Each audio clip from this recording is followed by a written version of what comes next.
do this. As Mark Carney would say before going on a rant, if I may. The Liberal platform is significantly more detailed than the Conservative platform, with more specific and tangible goals being outlined. This doesn't inherently mean that it's better, just that as you read through it, more is explained and more is clear. The issue for me making my video, though, is that this makes it harder to criticize as there are less vague things for me to focus on. The good news for Canadians, though, is that if polls hold up, this is a fairly comprehensive plan that seems feasible. The Liberals have a whole section on nation building, and while some of what they list is very similar to infrastructure projects that the Conservatives mentioned, I do admire the ambition of nation building infrastructure projects, even if I wish the scope went beyond just pipelines and the Arctic. I mean, there's more to it than that, but you know what I mean. Where the Conservatives want to defund the CBC, Carney wants to boost their funding by about $150 million per year and introduce a rule to make funding the CBC a mandatory obligation of the federal government. Mind you, this could simply just be undone by a future government, but it's the thought that counts. There's some cool suggestions like the Canada Strong Pass, which would allow children and youth under the age of 18 with free access to Canada's national galleries and museums,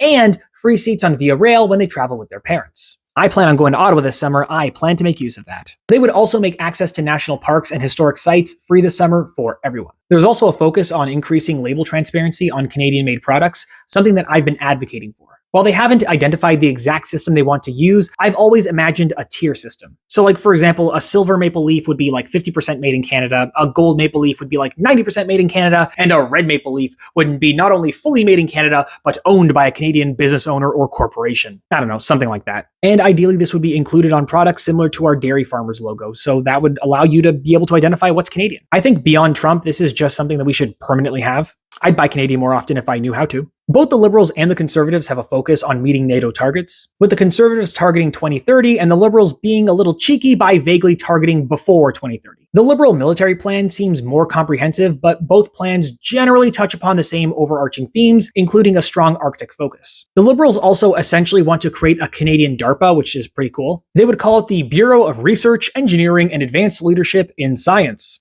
or Borealis. This will probably go over well with nerds and scientists. Those dorks love a good acronym. Both the Conservatives and the Liberals have a focus on natural resource extraction and minimizing Canadian products crossing the border multiple times. And this is a good ideal to strive for, but the feasibility may be more challenging than to easily claim we will just do it. The Liberals also have a focus on food security, including strengthening Canada's food security by investing in greenhouses, hydroponics, and other controlled environment agriculture that will allow us to grow more types of food. Other advanced northern nations in Europe have begun to become net food exporters as they have massively grown out their greenhouse capacity. And these are historically nations that have been huge food importers. And there's also no reason why Canada shouldn't be able to do the same. One area where I think it's easier to criticize the Liberals is their gun policy. While some of it is common sense, like automatically revoking gun licenses for individuals who are convicted of violent offenses, other parts seem to continue on the path Trudeau started, and honestly, it seems to have run its course on usefulness. This isn't me encouraging laxer gun laws, simply that if we continue to toughen oversight of firearms licensing as it says in the Liberal platform, we may continue to inundate law-abiding citizens with bureaucratic issues that won't actually result in statistical changes in gun crime or gun safety. Unnecessary red tape. One area where the Conservatives and Liberals have fairly similar platforms, although it varies in severity, is crime.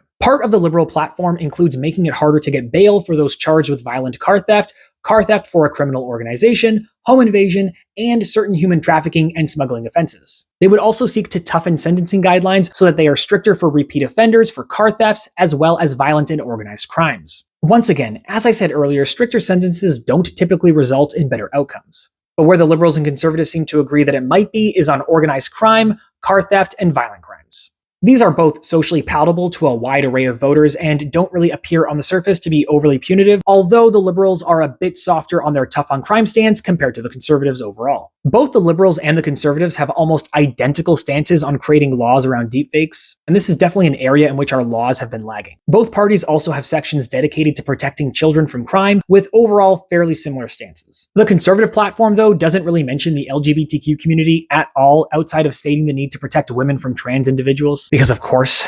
On the other hand, the Liberal plan wants to provide funding to pride festivals for security needs. That's not the only LGBTQ portion of the Liberal platform, just the one that I thought was a stark point of contrast. Both parties mention hiring new doctors in their healthcare platforms, but overall the Liberal healthcare strategy is leaps and bounds more detailed, with literally over 5 times more mentions of healthcare and overwhelmingly more specific proposals made by the Liberals compared to the Conservatives. But a friendly reminder, as with housing, healthcare is primarily a provincial responsibility. Speaking of housing though, though. While the Conservatives mostly focus on cutting red tape, cutting taxes, and incentivizing private industry, the Liberals have those in their platform, as well as a focus on a government agency, which would help reduce costs by buying in bulk and helping to bring overall cost of housing down through economies of scale. While this is generally a strong proposal, I'm kind of disappointed at how much private sector focus there is, as opposed to the government agency itself actively building homes. While both the Liberals and the Conservatives mention making it easier for doctors to be licensed across the country and have ease of movement, only the Liberals highlight making it easier for internationally trained doctors and healthcare professionals to practice in Canada. While the Liberals promise to protect the current pharmacare and dental care plans, there doesn't really seem to be any promises to expand these programs beyond their current offerings. They do want to expand mental health care coverage to young Canadians through a fund, but generally speaking, that seems to be it. The Conservatives don't even mention mental health in their platform though, so. The Liberals also promise to maintain the $10 a day childcare program and expand daycare spaces across the country, as well as maintain the National School Food Program. These promises are absent from the Conservative platform. One thing I noticed about Carney's platform as reading through it is how often they invoke Trump, which I understand from a communications perspective, but it kind of really does feel like they're beating a dead horse sometimes. A policy which I'm sure might resonate with the coveted millennial woman vote is establishing a new in vitro fertilization, or IVF program, that provides up to $20,000 for a single standard cycle of IVF treatment. As these programs become more common and necessary,